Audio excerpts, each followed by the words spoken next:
اندرونی بیرونی دیواروں کو نجس کرنا حرام ہے، چاہے وہ باہر ہو یا اندر سے ہو۔ اور جس شخص کو پتہ چلے کہ ان میں سے کوئی مقام نجس ہو گیا تو ضروری ہے کہ اس کی جانب کو فوراً ہی پاک کرے۔ احتیاط مستحب ہے کہ مسجد کی دیواروں کی ضروری حصے کو بھی نجس نہ کیا جائے کہ باہر کا نہیں۔ اگر وہ نجس ہو جائے تو جہاز کا ہٹانا لازم نہیں، وہ خود بخود ہٹ جائے گی، پاک ہو جائے گی۔ اگر کوئی شخص مسجد کو پاک کرنے پر قادر نہ ہو، اس سے مدد کی ضرورت ہو تو جو دستیاب نہ ہو تو مسجد کا پاک کرنا اس پر واجب نہیں ہے۔ مثلا مسجد نجس ہو گئی، ایک آدمی یہاں پر ہے، اب وہ ایک آدمی کیسے پاک کر پائے گا؟ تو اب اس پر جو واجب نہیں ہے، دو تین لوگوں کو وہ اطلاع کرے، بلائے اور مسجد کو پاک کرے۔ یہ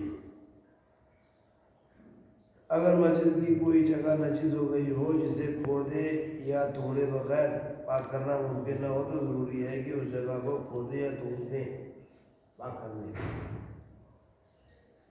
ٹھیک، اگر کوئی شخص مسجد کو غصب کرے اور اس کی جگہ گھر یا ایسی ہی کوئی چیز تعمیر کرے یا مسجد اس قدر ٹوٹ پھوٹ جائے کہ اسے مسجد نہ کہا جائے، تب بھی احتیاط مسجد کی بنا مستحب کی بنا پر نجس کرنے نہ کرے۔ اگر مسجد نہیں بھی رہی ہے وہ، تب بھی اسے جگہ کو نجس نہ کرے، لیکن اسے پاک کرنا واجب ہے۔ جب وہ رہی نہیں مسجد، لیکن نجس نہ کرے اس جگہ کو۔ ائمہ معصومین علیہم السلام، اللہم صلی علی محمد و آل محمد۔ اس سے بات یاد آئی ہے کہ نماز تمام ہو جماعت تو فوراً ہی بلند آواز صلوات پڑھی جائے، کیوں پتہ چل جائے کہ اب جماعت تمام ہوئی ہے، یعنی کہ چپے چپے صلوات نہ پڑھو بلکہ سب مل کے بلند آواز سے اس وقت صلوات پڑھنا چاہیے، پڑھے۔ ٹھیک ہے، ہاں، ائمہ علیہ السلام سے کسی امام کا حرم نجس کرنا حرام ہے۔ اگر ان کے حرموں میں سے کوئی حرم نجس ہو جائے یا اس کا نجس رہنا اس کی بے حرمتی کا سبب ہو تو اس کا پاک کرنا واجب ہے۔ امام کے حرم کا پاک کرنا واجب ہے، یعنی کہ مثال کے طور پر کوئی وہاں چھوٹا سا بچہ گیا لے کے اور پیشاب کر دیا جانے میں، اس کا فوراً ہی پاک کرنا واجب ہوگا۔ ائمہ علیہ السلام کی یہ بچوں کو بھی بڑی احتیاط کے ساتھ، اور مسجد میں بھی بچوں کو بڑے احتیاط کے ساتھ لانا چاہیے۔ اگر مسجد کی چٹائی نجس ہو جائے تو ضروری ہے کہ اسے دھو کر پاک کریں۔ اگر چٹائی کا نجس ہونا مسجد کی بے حرمتی شمار ہو تو وہ دھونے سے خراب ہوتی ہو تو نجس حصے کو کاٹ دینا بہتر ہوگا۔ مگر یہ پورا ہو گیا، بھریا کیسے ہی کیسے نہیں چھوڑے گا، اس کو کاٹ دینا بہتر ہے۔ جو فرش پہلے بچھا تھا کاٹ کے اتنا کاٹ دیا کہ کٹی گئی، اگر مسجد میں مجلس ادا کے لیے قناعت آنی جائے اور فرش بچھایا جائے اور سیاہ پردے لٹکائے جائیں اور چائے کا اہتمام اس کے اندر لے جایا جائے تو اگر یہ چیزیں مسجد کے تقدس کو پامال نہ کرتی ہوں اور نماز پڑھنے میں بھی مانے نہ ہوں تو کوئی حرج نہیں۔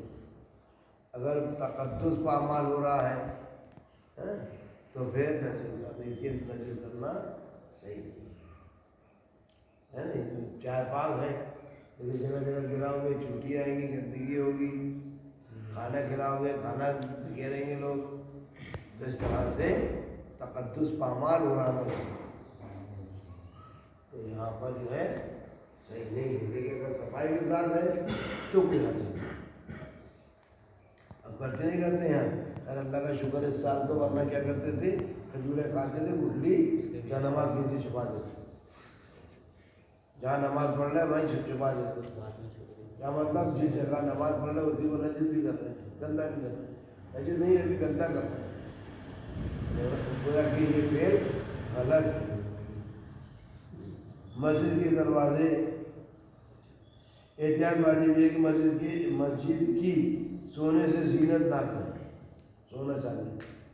احتیاط مستحب ہے کہ مسجد کو انسان حیوان کی طرح جانداروں کی تصویروں سے بھی نہ سجایا جائے، انسانوں کی تصویریں بھی اس میں نہ لگائی جائے۔ تصویریں.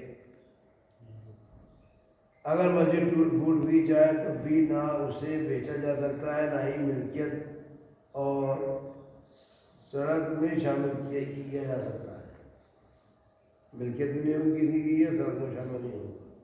مسجد کے دروازے کھڑکیاں دوسری چیزوں کا بیچنا حرام ہے. اگر مسجد ٹوٹ پھوٹ جائے تب بھی ضروری ہے کہ ان چیزوں کو اس کی مسجد کی مرمت کے لیے استعمال کیا جائے، اور اگر مسجد کے کام کی نہ رہی ہو تو ضروری ہے کہ دوسری مسجد کے کام میں لایا جائے، اور اگر دوسری مسجدوں کے کام کی بھی نہ رہی ہو تو انہیں بیچا جا سکتا ہے. اب وہ کسی کام کی نہیں رہی تو انہیں بیچ سکتے ہیں آخری منزل میں آ. اور جو رقم حاصل ہو وہ بصورت امکان اس مسجد کی مرمت پر ورنہ کسی دوسری مسجد کی مرمت پر خرچ کی جائے. وہ پیسے استعمال بھی نہیں کر سکتے، یہاں کی جانورات بھی استعمال نہیں کر سکتے مسجد کی. قرآن میں جو جہاں ہے وہیں ہے، وہیں کے لیے ہے مقصود کی. مسجد کو صاف ستھرا رکھنا، اس میں چراغ جلانا مستحب ہے. اگر کوئی شخص مسجد میں جانا چاہے تو مستحب کی خوشبو لگائے، پاکیزہ قیمتی لباس پہنے، اپنے جوتے کے تلوے کے بارے میں تحقیق کر لے. گندا تو نہیں ہے جوتا اس کا نیچے سے، ٹھیک ٹھاک مسجد میں آئے. کہیں اجازت تو نہیں لگی ہے نیند یہ کہ مسجد میں داخل ہوتے وقت پہلے دایاں پاؤں رکھے. کون سا؟ سیدھا. داخل ہو کون سا پیر رکھے؟ پہلے سیدھا. دایاں کون سا ہوتا ہے؟ رائٹ. رائٹ. سیدھا والا. ہاں. اور باہر نکلتے وقت بایاں پاؤں رکھیے. جب باہر نکلنے مسجد سے تو الٹا. ٹھیک ہے. اسی طرح مستحب کے سب لوگوں سے پہلے مسجد میں آئے، سب سے بعد میں نکلے. یہ مومن کی علامت ہے. مومن سب سے پہلے آتا ہے مسجد میں اور سب سے آخر میں جاتا ہے. اور آج اگر کوئی ایسا کر لے تو جی ہم تو سب سے پہلے تو بعد میں جائیں، احسان جتاتا ہے. کیونکہ مومن ہونے کی علامت ہے. اچھا، جب کوئی شخص مسجد میں داخل ہو تو مستحب ہے کہ 2 رکعت نماز تحیۃ الاحترام مسجد کی نیت سے پڑھے جب مسجد میں داخل ہو تو. اور اگر واجب نماز یا کوئی مستحب نماز پڑھے تب بھی کافی ہے. اگر کوئی مستحب نماز پڑھنے آئے گا مسجد میں، کیا کرنے آئے گا مسجد میں؟ تو وہ نماز پڑھنے آ رہا ہے تو کوئی بات نہیں. اگر نماز نہیں پڑھنے آ رہا ویسے ہی آ رہا ہے تو پھر داخلے کی 2 رکعت نماز پڑھے گا. داخلہ مسجد پڑھتے نہیں پڑھتے ہیں. کسی بھی امام کے حرم میں جائیں گے تو 2 رکعت نماز داخلے کی پڑھیں گے. مستحب ہے. کسی بھی امام کی مسجد میں کسی امام کے حرم میں جائیں گے تو 2 رکعت نماز پڑھنا مستحب ہے. ہم جیسے کربلا گئے تھے، جہاں روزوں پہ گئے وضو کر کے جاتے تھے تو وہاں جا کے 2 رکعت نماز داخلے کی پڑھتے تھے. اس کے بعد اگر ظہر کا ٹائم ہے تو ظہر کا ٹائم تو بات ہی نہیں ہے. نماز کا ٹائم ہے، نماز کا ٹائم نہیں ہے تب وقت داخلے زیارت کریے اپنے اور آگے دعا کرو پروردگار اعلیٰ ہم سب کو جلد پھر کروانا دے. کربلا ایک طرح کی جنت ہے. جنت ہی ایک طرح کی ہے، وہ جنت ہے کربلا. آپ جب اس میں انشاءاللہ داخل ہوں گے اور جب اس سے نکلیں گے تب پتہ چلے گا کہ ہم کہاں تھے اور کہاں آ گئے. آپ جیسے ہی ہندوستان کے بارڈر پہ جو ہوائی جہاز کے ذریعے ہوتا ہے تو جیسے ہی آپ قدم رکھیں گے تو ایک دم وہ روحانیت جو ہے وہ ایک دم ختم نہیں ہونے لگتی ہے. جو کیفیت ہوتی ہے روحانی کیفیت ہوتی ہے نا، اور جیسے ہی وہاں داخل ہوں گے وہ روحانی کیفیت ایک دم انسان میں آنا شروع ہو جاتی ہے. ایک الگ ہی الٹیمیٹک طریقہ ہے. تو جب یہاں کا یہ عالم ہے تو جب ہم یہاں کے بعد وہاں جائیں گے، حالانکہ جنت وہی ہے جہاں امام حسن امام حسین ہے.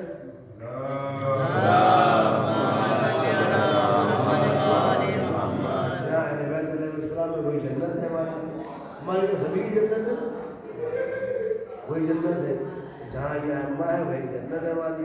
لہٰذا جو جنت میں ہر طرح کا آرام ہوگا، کوئی ٹینشن نہیں. وہاں انسان ٹینشن فری ہے.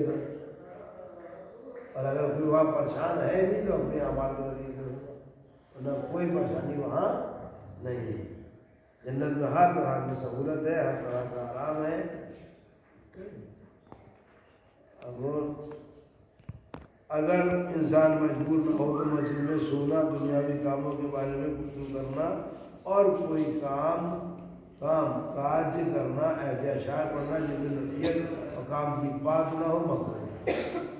فالتو کی باتیں کرنا مسجد میں، فالتو بیٹھنا مسجد میں، یہ مکروہ ہے. مکروہات دنیا کی باتیں کرنا مسجد میں یہ سب مکروہات رہتے ہیں. اگر مسجد میں بیٹھ کے بیوی کی بات کرنا تبھی صحیح، دنیا کی باتیں کرنا منع ہے. اور نیز یہ بھی ہے مسجد میں تھوکنا، ناک کی آلاش پھینکنا، بلغم تھوکنا بھی مکروہ ہے مسجد میں، اور بعض صورتوں میں حرام ہے. اس کے علاوہ گمشدہ شخص یا چیز کو تلاش کرتے ہوئے آواز کو بلند کرنا بھی مکروہ ہے. مسجد میں بولتے نا اعلان، فلاں کا بچہ، فلاں کی بکری، فلاں کا بکرا ہو گیا ہے، یہ مسجد میں اعلان کرنا منع ہے، مکروہ ہے، کراہیت ہے. ہاں شاید 5 روپئے دیتے ہیں. کتنے ہوئے؟ پہلے 5 روپئے تھے، شاید بڑھ گیا ادھر. پہلے 5 روپئے تھے. ہاں پہلے 5 روپئے تھے. ہاں لیکن بڑھ گیا 20 روپئے ترقی ہوتی ہے.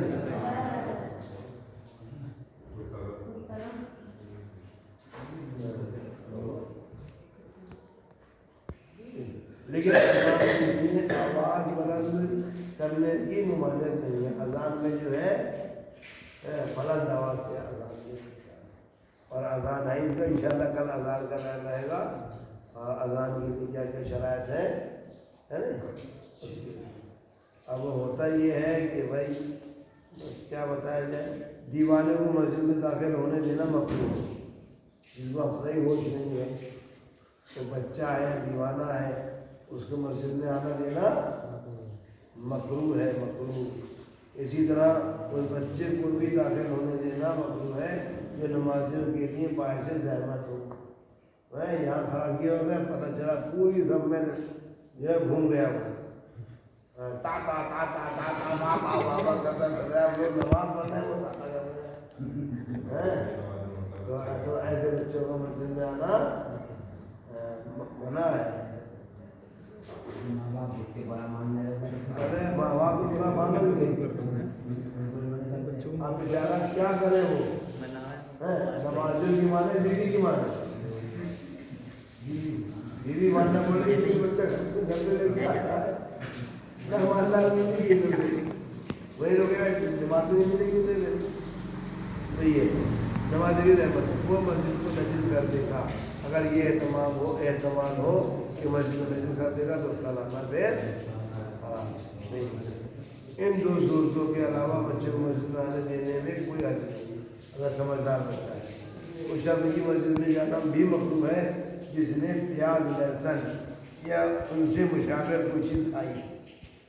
پیاز لہسن کھا کے مسجد میں آنا مکروہ ہے. اس لیے گیس نکالے گا، یہاں کی گیس نکالے گا، بدبو ہوگی لوگوں نے گوار گزرے گا. ارے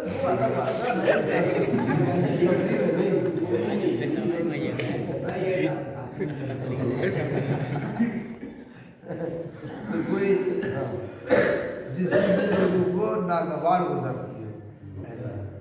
اللہ